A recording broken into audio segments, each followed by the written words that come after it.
orillas del río Bañuelos se alza el pueblo del mismo nombre.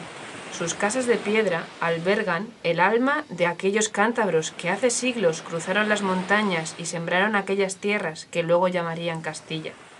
Hace tiempo, no demasiado, llegaba con paso firme un profesor de origen catalán, Antoni Benayes. Frente a la vara utilizó la imprenta, frente a la autoridad el amor. Los que le conocieron recuerdan sus excursiones y su imprenta.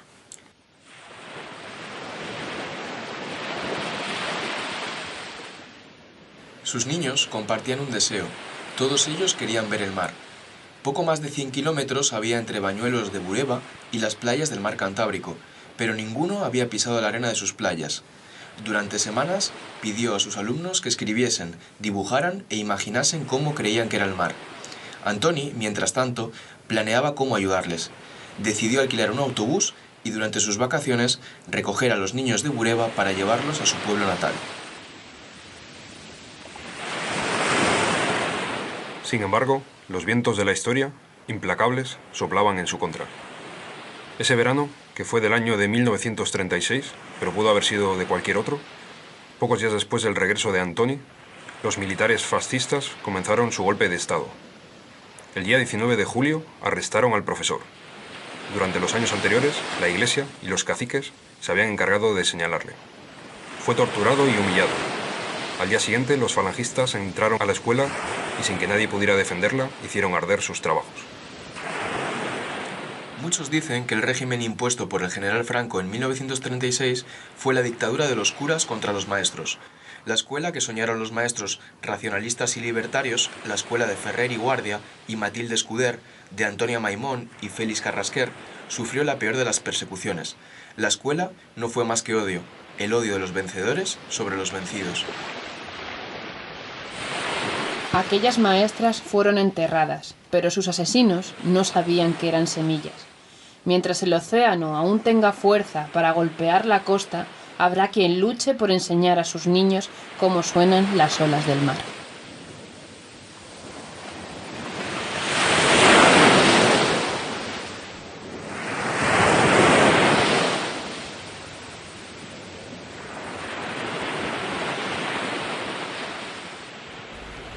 No necesitamos permiso para volar libres.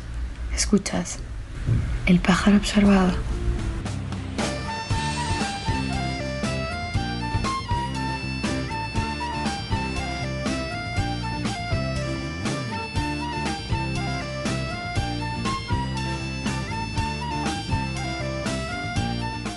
Buenos días y bienvenidos de nuevo al nido de El pájaro observador.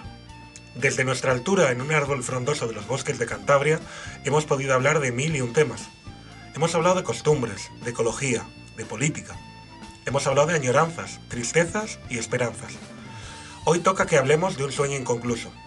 Hoy hablamos del papel de la educación en la transformación de las personas y, aunque no siempre lo hagamos explícito, en la transformación social. Pero, ¿qué educación? Aquí comienza el verdadero debate. Hay quien piensa que la educación debe ser igual para todos, porque todos hemos de ser iguales en derechos y deberes. Hay quien piensa que la educación debe adaptarse a las circunstancias de cada persona, porque cada persona es única. Algunos plantean que la educación debe centrarse en lo intelectual, y otros piensan que no podemos desprendernos de lo manual. Desde los movimientos contestatarios son muchas las propuestas diferentes que se han elaborado. Rousseau prendió una llama que muchos han procurado mantener encendida.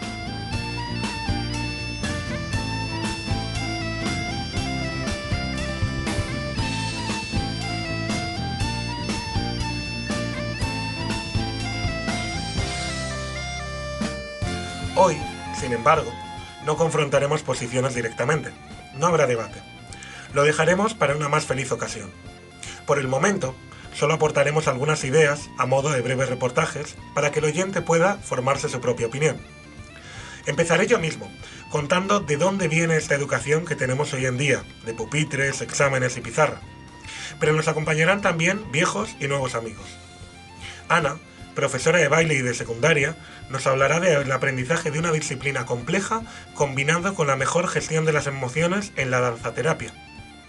Pablo, profe de secundaria, nos propondrá un viaje hacia nuestros recuerdos y aprendizajes. David, profe de primaria y compañero en el último debate sobre Latinoamérica, tratará sobre las posibilidades que puede tener un docente para que su trabajo sea realmente emancipatorio.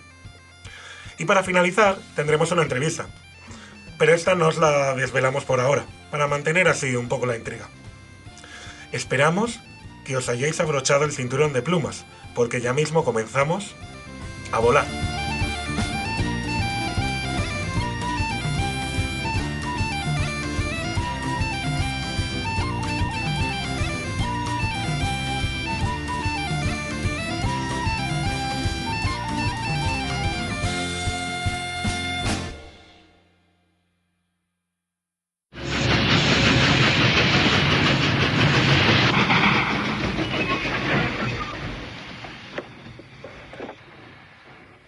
A todo el mundo le preocupa la educación, pero ¿qué es realmente la educación? La palabra educación tiene su origen en el latín educare y se relaciona con guiar, conducir. Estamos acostumbrados a que las sociedades tengan un grupo de personas profesionales que guíen y conduzcan a niños y jóvenes.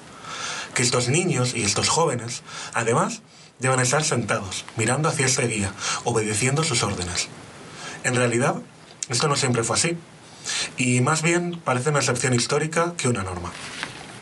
Nuestro sistema educativo nace de forma paralela a la revolución industrial. Disciplina, autoridad y obediencia son palabras comunes al mundo educativo y al mundo del trabajo. No es casualidad. El paso de los niños por las escuelas era un paso previo al paso por los puestos de trabajo. La disposición de los pupitres, todos ellos mirando hacia un único punto, ante una persona erguida, recuerdan a las fábricas anteriores a la cadena de montaje. El mismo discurso que se empleó con el trabajo, que la producción económica engrandece a la persona y a la nación, también se aplica a las aulas. El progreso individual en la escuela acabaría beneficiando al conjunto del colectivo.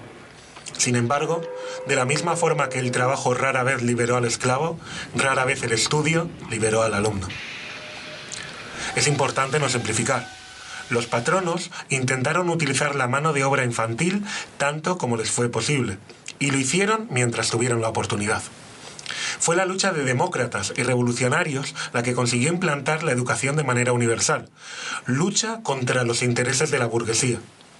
La educación elevaría el espíritu de la nación, pero esta misma educación, revolucionaria, encerraba en sí misma las cadenas que la convertían en el primer paso hacia la esclavitud del mundo laboral. La Constitución de 1812, la PEPA, arrancada al clero y a la nobleza en el fragor de la Guerra de la Independencia, decía así: El Estado, no menos que de soldados que le defiendan, necesita de ciudadanos que ilustren a la nación y promuevan su felicidad con todo género de luces y de conocimientos. La idea es clara, y sus límites también. La educación ha de prosperar de la mano de la nación. Mientras la burguesía sea revolucionaria, lo será la educación universal. Tan pronto la burguesía se convierta en la reacción, la educación formal se volverá con ella. Conociendo este devenir histórico, como una misma institución histórica puede ser revolucionaria y reaccionaria por su evolución dialéctica, parecen cobrar más sentidos las palabras del filósofo Rousseau. En su libro dedicado a la pedagogía, Emilio la Educación, publicado ya en 1762, escribió: El hombre civilizado nace, vive y muere en esclavitud. Al nacer le cosen en una envoltura, cuando muere le clavan dentro de un ataúd, y mientras que tiene figura humana le encadenan nuestras instituciones. Aterrizando en el siglo XXI, en las escuelas y en los institutos, en esos edificios a veces grises y a veces coloridos, son muchas las posturas de los profes. Algunos que piensan que todo está perdido. A veces por ellos, a veces por los chavales, y otras por los padres. Otros que piensan que la educación es la chispa que nos salvará de irnos definitivamente al garete. Hay quien piensa que, como el obrero de la fábrica, ellos solo van a vender su fuerza de trabajo, pues son obreros de la tiza. Los menos siguen dudando, dudando y dudando, como si eso les fuera a llevar a alguna parte. Quizás, a fin de cuentas, más importante que la educación es el aprendizaje, del latín aprendere, atrapar, agarrar, como quien toma una idea, como quien toma la vida, la hace suya y con ella crece él y su mundo.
Te invito a un sencillo ejercicio de introspección. Si lo deseas, puedes dedicar los próximos minutos a explorar tu propia historia. Quizás puedas plantearte cómo aprendiste todo lo que sabes, cómo te ha influido la forma en que fuiste educado, qué experiencias te han ido construyendo hasta ser la persona que eres ahora. La historia comienza al día de tu nacimiento, cuando llegaste a la vida deseando conocer el mundo. Estabas, como todos los niños, genéticamente dotado con extraordinarias capacidades para hacerlo. Con los sentidos bien abiertos y guiado por tu curiosidad y tus ganas de jugar, en tus primeros años de vida exploraste incansablemente tu entorno y adquiriste una cantidad ingente de habilidades y conocimientos. Aprendiste, por ejemplo, a mover tu cuerpo de múltiples formas, o a utilizar el lenguaje para comunicarte y relacionarte con los demás, y aprendiste también infinidad de códigos culturales que te fueron permitiendo integrarte en la sociedad. Aprendías a todas horas y de todas las formas posibles, de tus padres, de tus abuelos, de tus hermanos y primos, del tendero, de los vecinos, de tus amigos del barrio. Explorabas la vida sin horarios ni currículo, sin criterios de evaluación ni rúbricas, pues te guiaban la sabiduría ancestral de tus instintos y el enorme placer que sentías cada vez que conquistabas una nueva parcela del mundo. Entonces, en algún momento entre los 2 y los 6 años, comenzaste a ir a la escuela.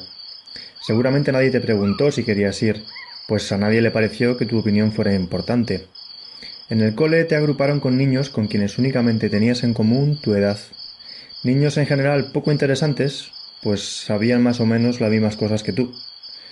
De un día para otro tu vida se llenó de instrucciones, actividades, ejercicios, fichas, problemas, deberes, lecturas y conceptos que llegaban a ti sin que tú hubieras tenido la oportunidad de ir a buscarlos. Por todos lados había personas adultas diciéndote lo que debías hacer. Ahora lee esto, ahora dibuja una casa. No, así no, mira, mejor así. Ahora escribe esto otro, ahora juega con los demás, ahora deja de llorar. Y también te evaluaban. Tienes que mejorar la caligrafía. Todavía no te sabes la tabla del 7. No te estás portando bien. Suspenso en conocimiento del medio. Durante los aproximadamente 10 años que duró tu escolarización forzosa, estuviste sometido regularmente a una privación parcial de libertad, de la que solo te librabas los afortunados días en que tenías más de 38 de fiebre. Cada mañana te levantaban de la cama mucho antes de lo que te gustaría, y pasabas 6 horas separado del mundo y de la vida, en un entorno regido por extrañas e implacables normas, con unos compañeros a los que no habías elegido y bajo el control de unos adultos en general poco interesantes, que además te obligaban a aprender cosas que casi nunca tenían nada que ver con lo que a ti te entusiasmaba en ese momento de tu vida. Por si fuera poco, las tardes tampoco eran mejores, pues entre los deberes, el inglés y el fútbol apenas quedaba tiempo libre para jugar, leer o aburrirte. Para sobrevivir a estas adversas circunstancias, quizás te convertiste en un buen estudiante. En ese caso, todo el mundo a tu alrededor seguramente aplaudió tus resultados y te alentó a seguir por el buen camino. Podrás estudiar lo que quieras, te dirían, mientras en tu fuero interno te dabas cuenta de que no tenías la menor idea de lo que querías estudiar. También es posible que adoptaras una estrategia diferente y te convirtieras en un disidente escolar, en un rebelde sin causa, con el fin de preservar tu integridad. El precio que tuviste que pagar por tal osadía no fue pequeño, pues seguramente recibiste un montón de maltrato y opresión por parte de toda la gente que, con su mejor intención, trató de volver a meterte en vereda. Por último, tal vez no fuiste ni un rebelde ni un buen estudiante, sino simplemente un alumno mediocre que se arrastró por las aulas curso tras curso, con mayor o menor fortuna y perdiendo poco a poco el entusiasmo natural por aprender y disfrutar. De una forma u otra encontraste la manera de superar la difícil prueba de la escolarización forzosa. Prueba de ello es que estás ahí, escuchando este podcast, con tu vida, tus ocupaciones, tus relaciones sociales, tus aficiones, tus valores y creencias. Pero cabe plantearse cómo sería ahora tu vida si las cosas hubieran sido diferentes.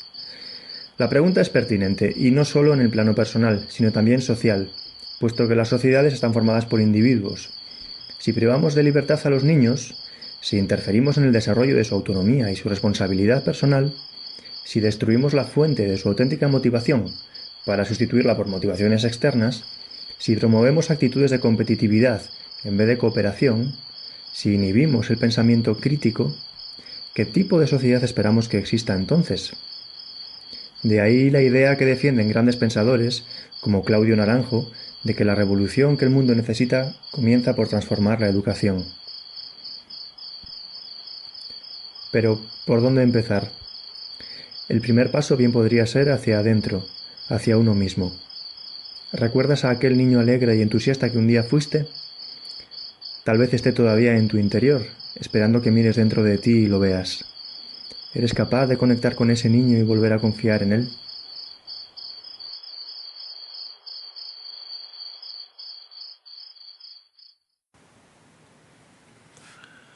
Bueno, Ana, hasta ahora hemos hablado de aulas, pupitres y pizarras.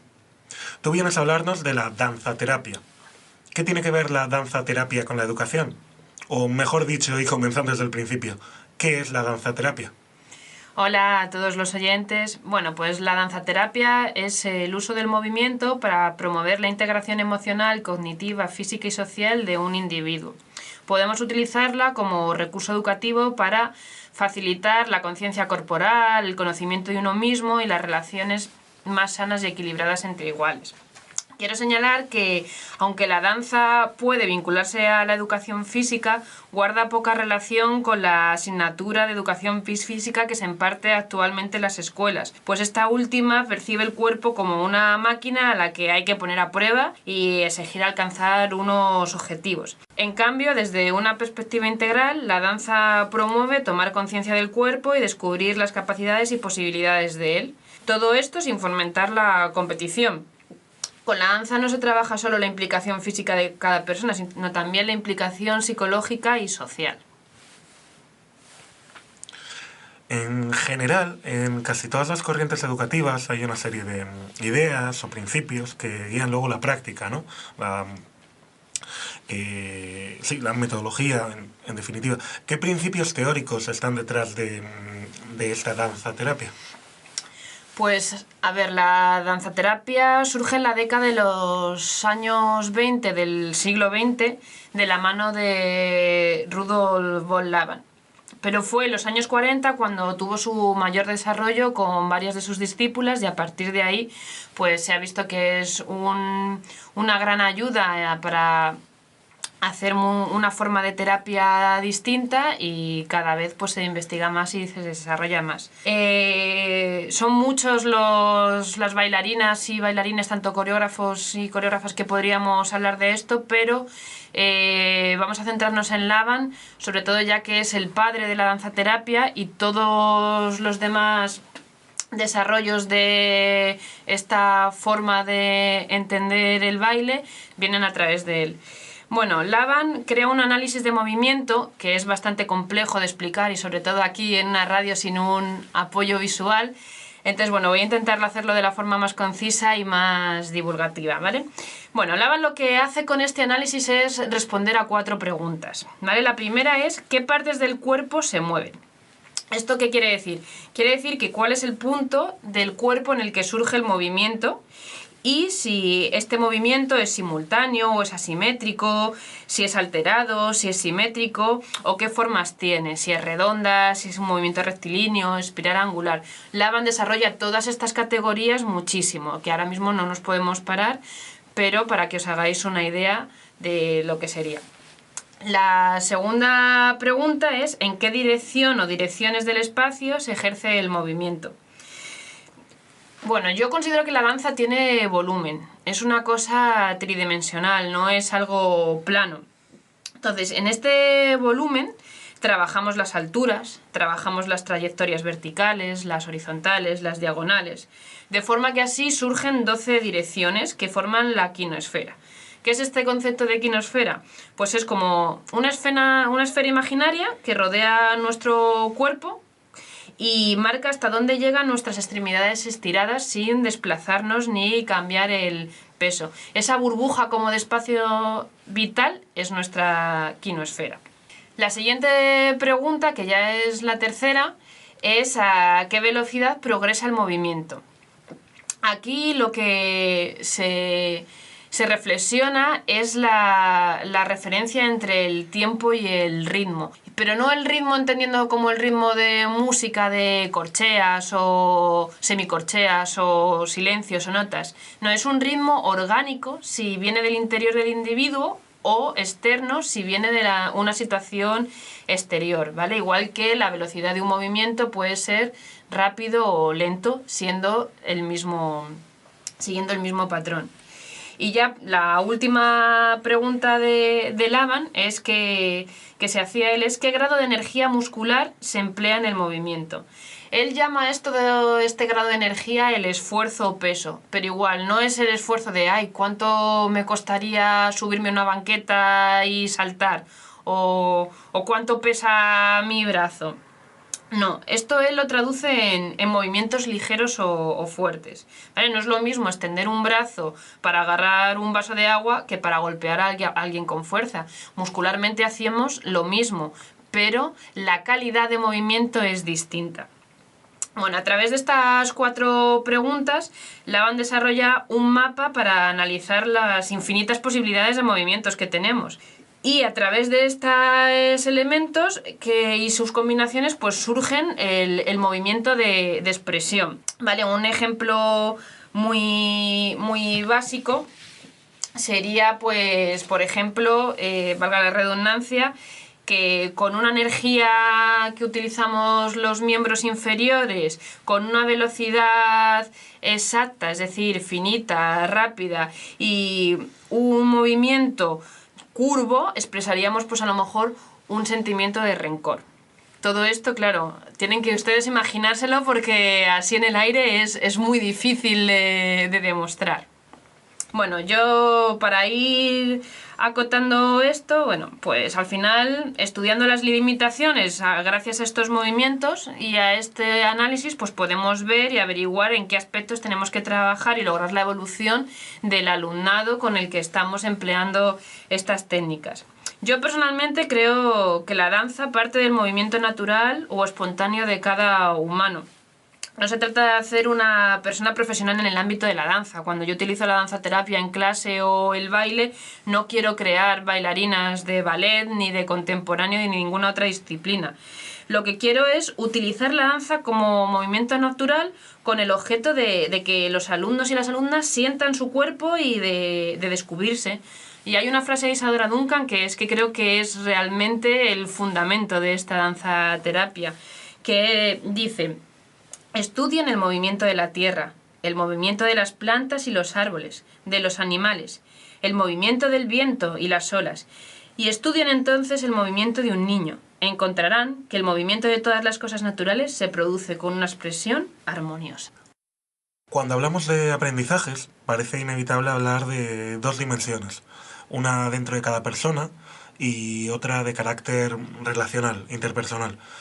¿Eso también puede verse en la danzaterapia? Bueno, por supuesto. O sea, en el ámbito intrapersonal, la danza ayuda a superar la timidez, pues porque favorece la expresión personal de cada uno sin ninguna competición, como hemos señalado antes. Y bueno, se respeta la diversidad y eso permite que las personas pues se sientan seguras de poder reflejar sus emociones y sus sentimientos. Ayuda además a abrirse, a aceptarse tal como se es y a confiar en uno mismo. En cuanto a las relaciones interpersonales, pues tenemos que ver, sea cual sea el contexto de la danza, que siempre esta es colectiva. O sea, es decir, en un mismo espacio conviven diferentes cuerpos y mentes que cohabitan.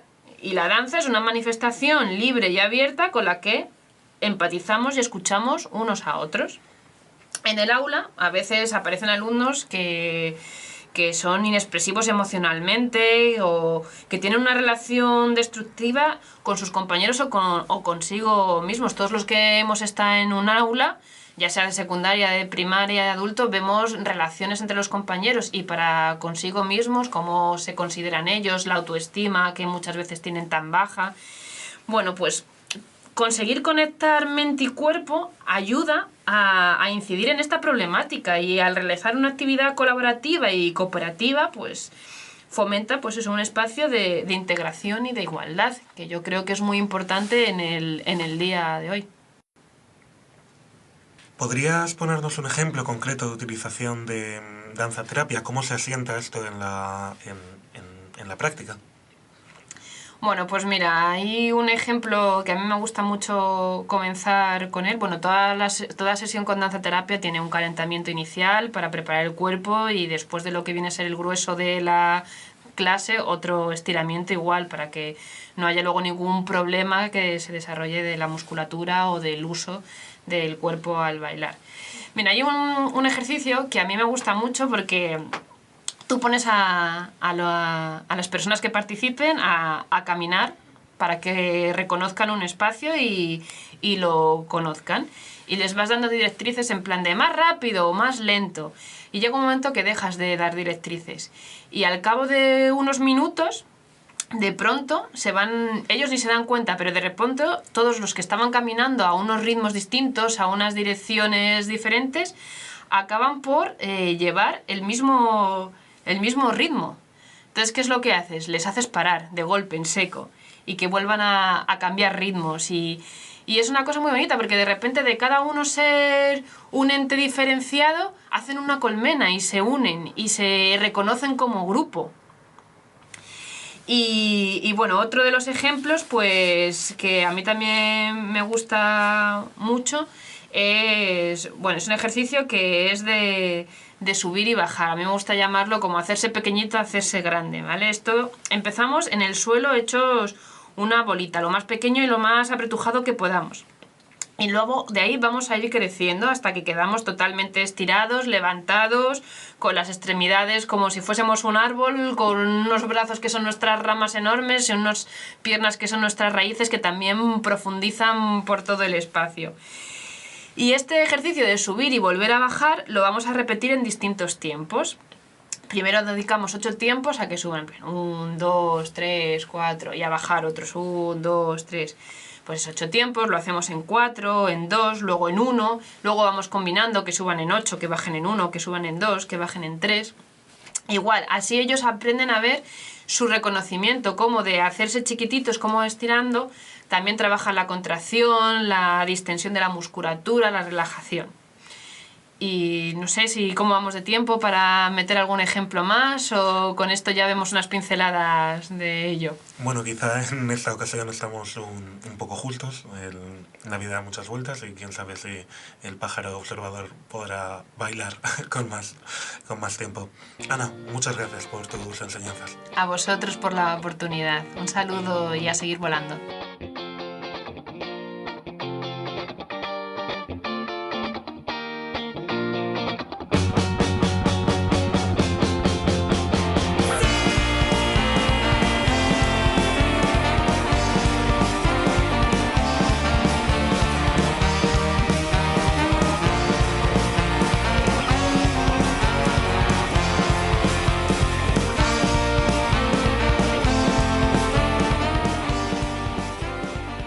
Como docente, exijo.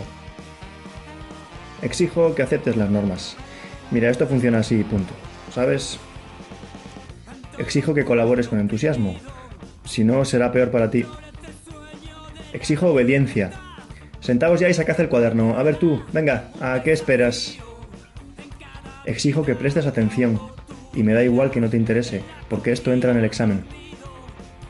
Exijo que hagas los deberes. Esto alguien te ha ayudado a hacerlo, y esto otro lo has copiado de Wikipedia, así que nada, tienes un 0. Exijo respuestas correctas. Esto está mal, y esto otro, vaya estupidez. Qué desastre, así no vas a probar, ¿eh? Exijo que te calles de una vez. A ver, a la próxima te cambio de sitio, ¿eh?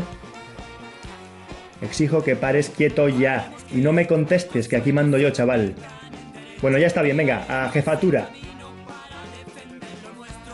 Exijo que controles tus emociones y escondas tus dificultades, porque yo soy profesor de química, no psicólogo. Exijo que suavices ese carácter. Es que así no puedes seguir.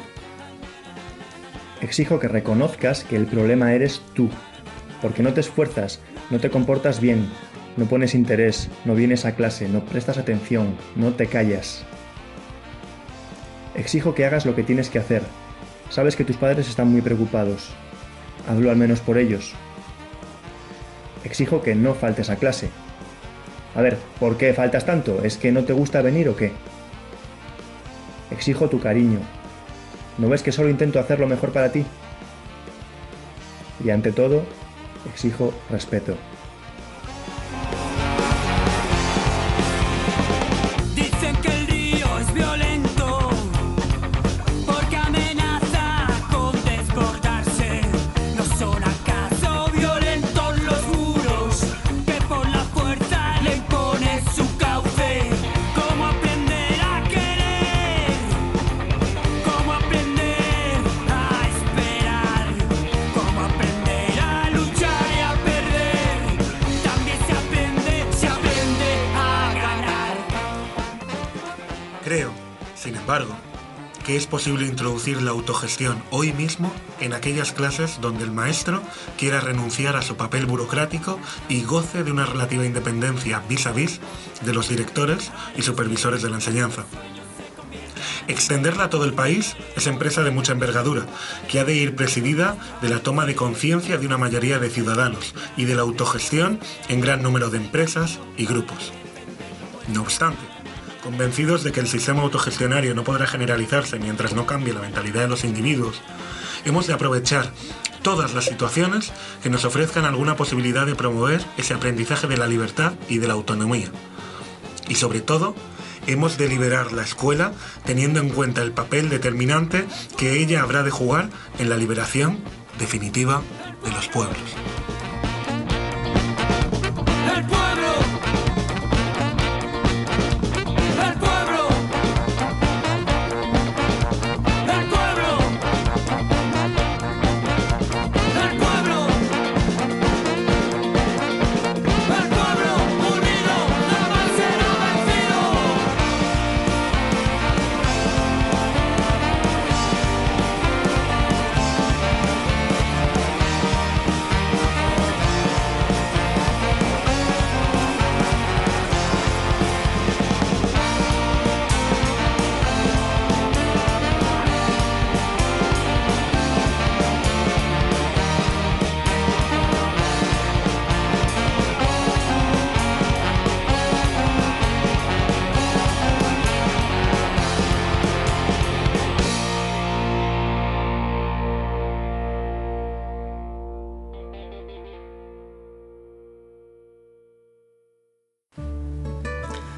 Poca autoridad tengo para hacer grandes disertaciones sobre educación, y menos aún de esa a la que denominamos formal. Tras varios años en lo que se conoce como educación no formal y educación informal, este curso académico es mi primero como docente en la educación pública. No es una escuela cualquiera, sino que es la escuela del barrio más pobre de Santander. Una escuela que está abierta mañana y tarde durante todos los meses del año, incluido el verano, y que cumple las veces de centro dinamizador y cultural de la zona. Una escuela con un 40% de alumnado de etnia gitana y otro porcentaje importante de alumnado migrante. En estos primeros meses de mi nueva experiencia laboral, mi opinión sobre la educación no ha cambiado, sino que se han reafirmado mis ideas previas.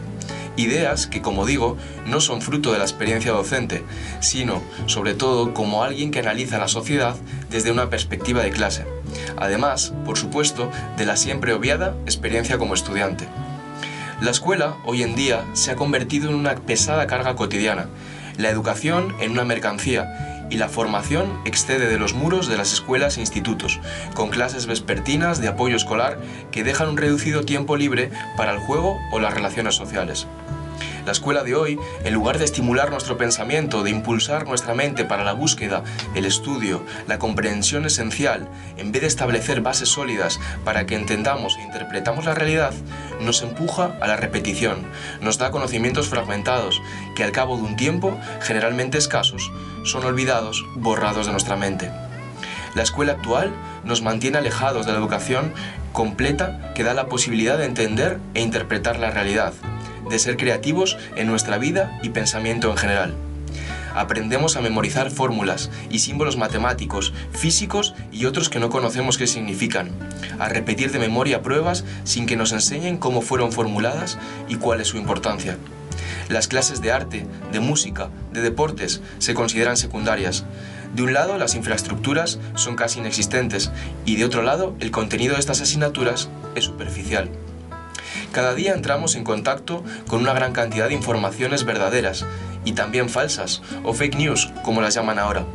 La colección de informaciones hoy es presentada como proceso de conquista del conocimiento. Pero ¿podemos limitarnos a buscar el conocimiento en Google?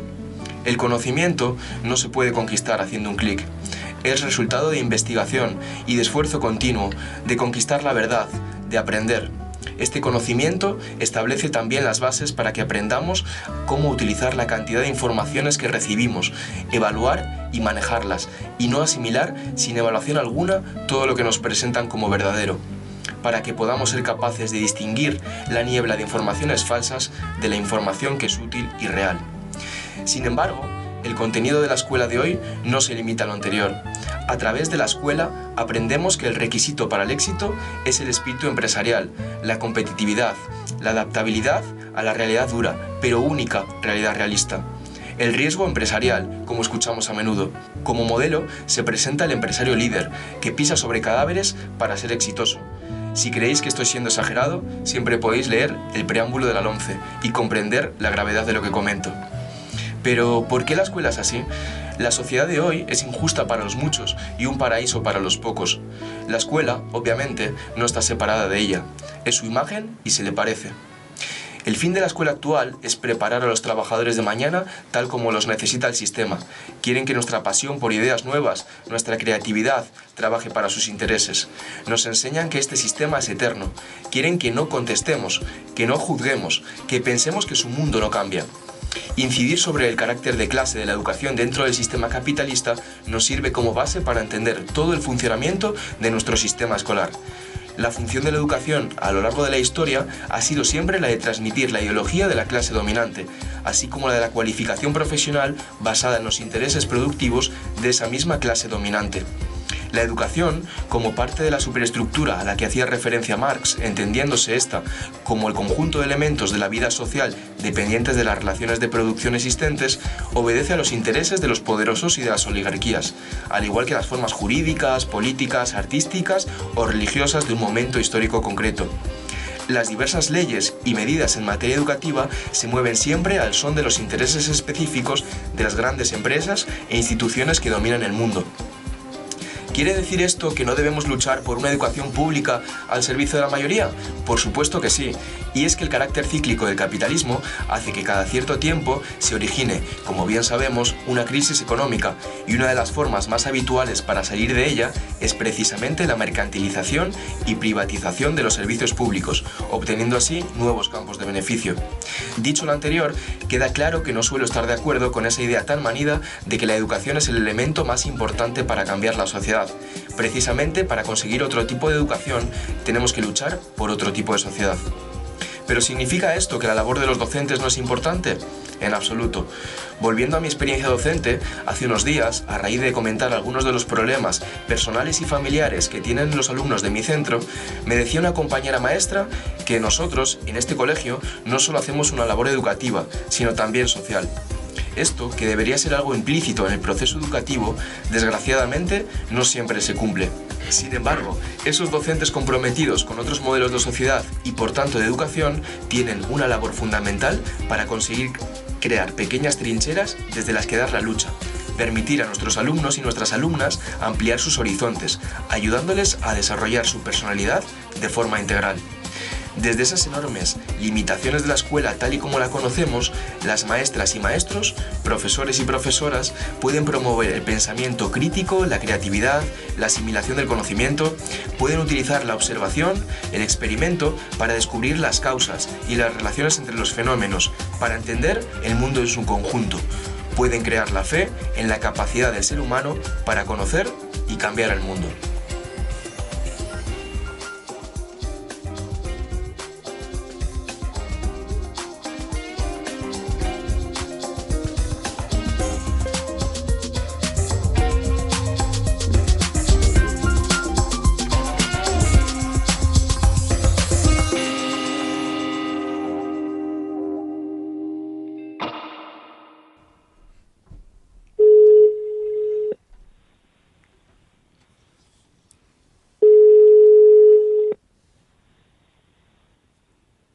Hola, ¿sí? Hola, María. Sí. Hola, buenas tardes. Mira, soy Toño, te llamo desde el Pájaro Observador. ¿Qué tal estás? Hola, muy bien. ¿Qué tal estás tú? Bien, bien. Aquí andamos, rodeado de ramas y de plumas. Es lo que tiene estar en este nido. Bueno, Es lo que tiene. sí. María, tú eres madre de una chica que estuvo en un proyecto de educación diferente al tradicional y nos pareció una buena excusa para hacerte esta llamada. ¿Qué tuvo de diferente el Vital Alsar respecto a otros colegios públicos? Bueno, yo destacaría sobre todo la colaboración estrecha entre familias y profes, una colaboración real, mucho más allá del AMPA o de colaboraciones puntuales, con los padres dentro del proyecto educativo, dentro de las aulas. Luego además es un colegio público sin deberes ni exámenes y donde los niños tienen bastante opción para elegir qué quieren hacer en cada momento. Entonces bueno, eso ya le hace bastante diferente. Ajá. Sí, quizás es interesante en esa línea que seguía remarcar que el proyecto del cole, el Vital Alsar, nació de abajo arriba, ¿no? Algo muy posible para muchas cosas, pero que parece que se nos olvida.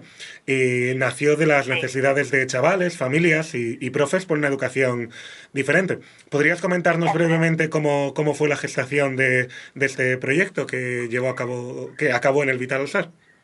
Claro, sí. Mira, hace unos 11 años ya se nos convocaba una reunión a través del correo electrónico para hablar sobre educación en un espacio y en esa reunión estábamos familias y profes pues con una inquietud que era encontrar espacios de educación pública diferentes. Entonces, a partir de esa reunión empezamos a trabajar y a reunirnos con la administración y con reuniones entre nosotras para ver para soñar ese cole. Y bueno, la verdad es que acabó siendo una realidad en el Vital Alsar y creo que sembrando una semilla en muchos otros proyectos que hoy son posibles en la Escuela Pública Cántabra. Entonces sí, como dices, fue un proyecto que se gestó desde abajo, de personas con una inquietud y que demostramos que, bueno, pues que trabajando unidas, familias y docentes podemos lograr un verdadero cambio educativo. Sí, quizá la experiencia que tuvisteis con Abolar sea una de las cosas más bonitas a nivel pedagógico que haya sucedido en Cantabria. Bueno, Sí. cabe decir que María y yo ya nos conocimos desde hace un tiempo, intentando gestionar algo parecido al Vital Alsar para secundaria en otro proyecto, un proyecto llamado Tiza bajo las uñas. Bueno, María, aunque tú y yo ya hemos hablado alguna vez sobre esto, de cara al público, ¿qué diferencias crees que ha habido entre lo que fue Abolar, el proyecto de Abolar, y lo que está siendo Tiza bajo las uñas? Bueno, a ver, quizá una de las principales diferencias es que esto empezó a gestarse entre tú y yo, como dices, y quizá nos ha faltado un poco de base social. Y luego también creo que, así como la educación infantil y primaria está metida en un cambio muy bestia a nivel estatal, la educación secundaria es una maquinaria muy difícil de mover. Los claustros son enormes, los centros son enormes, y las familias, en cierta manera, creo que después de pasar por toda la primaria, estamos un poco anestesiadas, y los docentes creo que también, que se dejan engullir un poquito por el sistema y lo ven como algo inamovible o como algo enorme contra lo que pelear casi no merece la pena, y acaban diciéndonos muchas veces, bueno, yo dentro de mi aula ya hago lo que puedo, ¿no? Y al final las familias hacemos lo que podemos en casa y los docentes, cada uno en su aula, los que ven que algo no funciona, que tampoco son todos, claro. Entonces sí que creo que hay muchas diferencias. También es cierto, siempre lo he dicho, que Abolar encontró a las personas adecuadas en la administración también, o sea, como interlocutores, y quizá tampoco eso haya sido una realidad para Tiza bajo las uñas, pero bueno, ahí seguiremos intentándolo. Bueno, ya se sabe que la única lucha que se pierde es la que se abandona, definitivamente. Así es. Por ir cerrando, María, con todo esto, ¿tú crees que una educación diferente es posible? O ya nos echamos al monte todos de una vez por todas y cerramos? Bueno, a ver, yo creo que lo de echarse al monte es siempre una buena opción. De hecho, en Cantabria hay mucha gente que se echa al monte y está empezando proyectos pues también fuera del sistema, porque lo ven eso como algo muy complicado. Pero yo soy de las que no abandonan las luchas. O sea, creo de verdad que es posible cambiar, que hay muchísima gente que cree que hay otra educación posible. El tema es eso, encontrarnos todas juntas y encontrar a los interlocutores adecuados y tirar para adelante. O sea, que yo sí, soy de las que cree que sí, que es posible otra educación, que nos merecemos otra educación y se la debemos a nuestros hijos e hijas, y creo que hay que seguir ahí, en la lucha. Bueno, María, ya con esto cerramos. Todos somos contingentes, pero tú eres necesaria. Muchas gracias, María. Muchas gracias. Muchas gracias a ti. Hasta pronto. Un abrazo. Hasta luego. Adiós, un abrazo.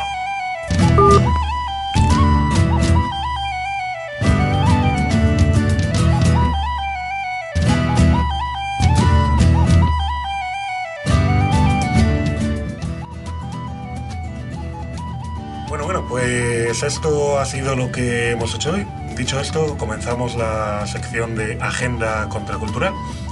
Para hoy tenemos cuatro eventos. El primero es solo para los más madrugadores, porque es aquellos que escuchen el programa hoy mismo. Es decir, jueves 12 de diciembre a las 5 de la tarde en el Ayuntamiento de Santander se va a realizar la performance Un violador en tu camino, en apoyo a las compañeras chilenas, organizado por la Asamblea Feminista Abierta de Cantabria.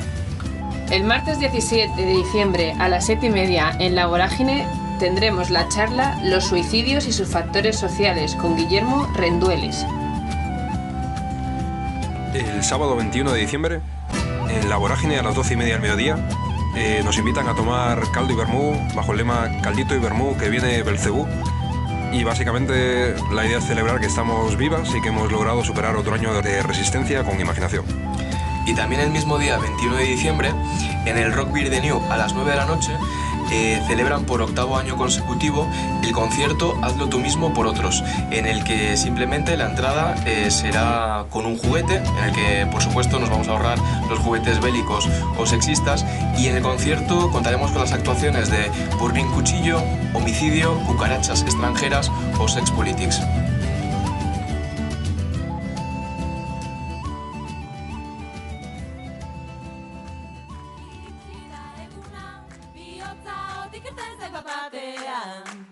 Ezagutu dudanean, bizitzak gatzik ez du, ezin bazara maite mindu, tren bakarra eta ezin galdu. Iritsi da eguna, ogia erostera joan etxandalean, noek errekendu artean, noek bera topatu, eta geratu noiz mundu ideiak zai. Bien, pues nada, esto ha sido nuestro primer programa sobre educación. Esperamos que el primero de muchos, porque hay muchas cosas que decir sobre este tema, sobre cómo educar, o insistimos, quizá más importante, sobre cómo aprender. Todavía, recuerdo, nos queda pendiente un debate con distintas formas de educación, ya hablaremos de ello en el futuro. Y por ahora nos despedimos durante unas semanas. Con este frío navideño el pájaro va a tener que refugiarse, y hasta enero no volvemos. Yo recomendaría poner muchísima atención, porque el próximo programa va a ser un programazo, sin duda. Va a ser un programa sobre la vijanera. Pero bueno, ya os iremos informando por redes. Bueno, y nada, así, terminamos. Finaliza este programa de El pájaro observador.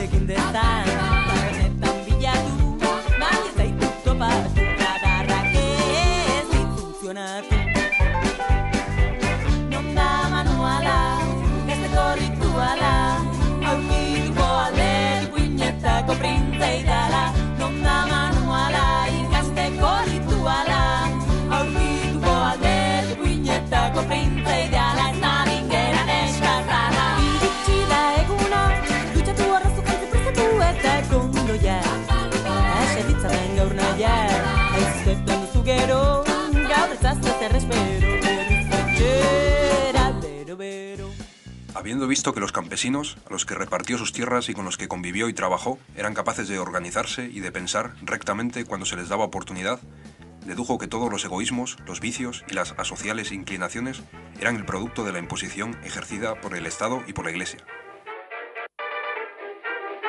Iritsi da eguna, eskuratu dute